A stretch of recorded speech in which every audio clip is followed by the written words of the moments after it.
This past offseason, we saw two of the most shocking contracts in NFL history. We saw the Jaguars hand Trevor Lawrence a 5-year deal worth $275 million, and we saw the Cowboys hand Dak Prescott a 4-year deal worth $240 million. And these contracts shocked me because, in my opinion, both these quarterbacks were extremely overpaid. Now, there is no doubt that the quarterback position is the most important position on the football field, on the football roster. The right quarterback can be the key to a dynasty, as we've seen with Brady, as we've seen with Mahomes.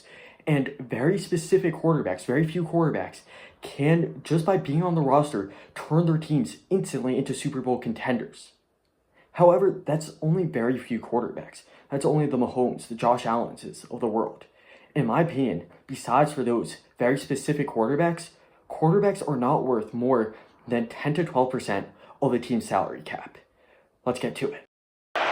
Lawrence over the middle, intercepted, picked off by Josh Blackwell. Here are some of the numbers that led me to believing this way. At the moment, there are 20 NFL teams paying their starting quarterbacks over $10 million. Out of those 20 teams, only 8 have winning records. On the flip side, out of the 12 remaining teams paying their quarterbacks less than $10 million, 7 have winning records. And I did say earlier that the quarterbacks that make their teams instantly Super Bowl contenders are worth the big bucks. So we'll say that those quarterbacks are Patrick Mahomes, Josh Allen, Lamar Jackson, and Joe Burrow. So out of the 20 paying over 10, we have a remaining 16. Out of those 16, only 5 have winning records. Well, as I said earlier, 7 out of the remaining 12 have winning records. Hence, I believe that if you aren't looking at an elite quarterback, there's no reason to overspend on him. Well, there are 16 quarterbacks paid $40 million or more per year. Most teams paying their starting quarterbacks under $10 million have been winning. I assume that that's because they're using the $30 million gap on their supporting cast, and that improves the team more than this good but not elite quarterback would improve their roster. The NFL salary cap currently stands at $255.5 million. 19 teams pay starting quarterbacks above $30 million per year. Well, only 7 of those 19 teams have winning records. 8 of the remaining 13 teams have winning records. In accordance, I think $30 million is a good mark. $30 million represents 11.74% of the $255.5 million salary cap. There are 53 players on an NFL roster. Hence, 1.88% or $4.59 million would be an equal split for everyone. Therefore, unless the player is single-handedly going to win you a Super Bowl or win you a conference title, I think it's outrageous to spend more than $30 million / 11.74% of the salary cap on one out of the 53 players. Nonetheless, none of the numbers I mentioned above are very complicated. It doesn't take a rocket scientist to figure them out. However, 15 NFL teams still chose to give $30 million to their starting quarterbacks who aren't elite. If the numbers so obviously show that it doesn't work, why would these organizations, run by statisticians and football geniuses, keep on doing it? That's because they're afraid of getting stuck without a serviceable quarterback. The Jaguars didn't want to give $55 million per year to a quarterback who only wins 40% of his starts. The Cowboys didn't want to give $60 million per year to a quarterback who has a 2-5 record in the playoffs. They were simply afraid of ending up like the Broncos or Jets, who haven't had serviceable quarterback play in a decade. The obvious follow-up question is, why don't they trust their ability to find a decent replacement? That's because drafting a quarterback has become a shot in the dark. Since the 2019 draft, the quarterbacks have been hitting less and less. Between the 2019 draft, the 2020 draft, the 2021 draft, and the 2022 draft, 13 quarterbacks were selected in the first round.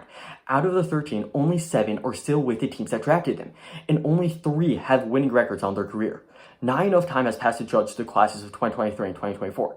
Nonetheless, it's safe to say that the recent drafts, drafting a quarterback has been very risky. This is discouraging teams from building around young signal callers and encouraging them to overpay their already established quarterbacks. In August, at the Fanatics convention, I heard in person Tom Brady discuss the matter. Brady believes that both on a college level and the NFL level, quarterbacks are no longer being developed properly.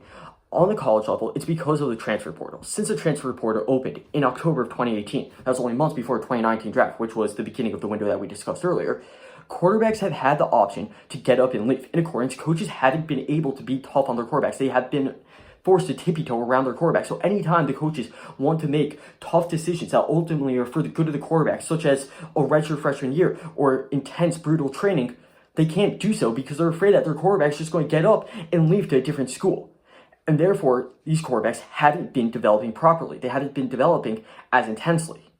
And on the flip side, in the NFL, we see a lot of these teams are seeing the way Pat Mahomes completely turned around the Chiefs franchise. Josh Allen turned around the Bills franchise. Joe Burrow completely turned around the Bengals franchise. And they're saying, hey, why don't we just shoot our shot at one of these quarterbacks and maybe they'll be our Joe Burrow, or Lamar Jackson, and make us instantly a contender. However, it doesn't work like that. You saw Pat Mahomes was drafted into an amazing environment. The environment that quarterbacks drafted into has such a big impact on their development. Mahomes had Andy Reid and Alex Smith to learn from. We saw Lamar had Harbaugh and Joe Flacco and Greg Roman to learn from. We saw Josh Allen initially struggled, but they learned from Brian Dable. He played behind a great offensive line. He threw to Stephon Diggs. If you just throw a quarterback into a horrible environment, like we saw Zach Wilson getting thrown into dumpster fire, ran by Robert Saleh on the floor with no weapons, a terrible offensive line, it will stunt their development. It's not that he's not a good quarterback or he doesn't have the potential. It's that he just didn't have what it took to allow him to develop. And we've seen in recent years, some of these quarterbacks who were put into environments that didn't allow them to develop go other places and thrive. As we've seen with the early success of the 2024 draft class, there are ways to correct these issues. It's a simple emphasis on correcting the issues mentioned above. Teams should draft quarterbacks with much college experience, such as Bo Nix with 61 college games and Jayden Daniels with 55 college games. Teams should allow quarterbacks to sit and learn before being thrown into action, such as Michael Penix and Drake May. Teams should make sure to build a good roster around their quarterback before drafting him, such as the way the Bears hired a new offensive coordinator and acquired DJ Moore and Keenan Allen and DeAndre Swift before drafting Caleb Williams. When teams make sure to do at least 2 or 3, probably better 3 of these measures, it minimizes busts. Drafting a quarterback will never be a sure thing, but it doesn't have to be a 50-50. It definitely doesn't have to be a shot in the dark.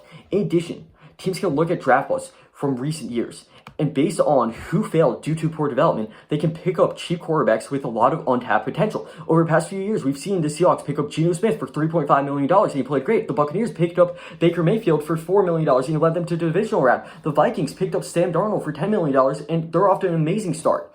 All 3 quarterbacks were written off as busts and ended up performing at a high level for their new teams. In my opinion, Justin Fields will be the next quarterback to make such a comeback.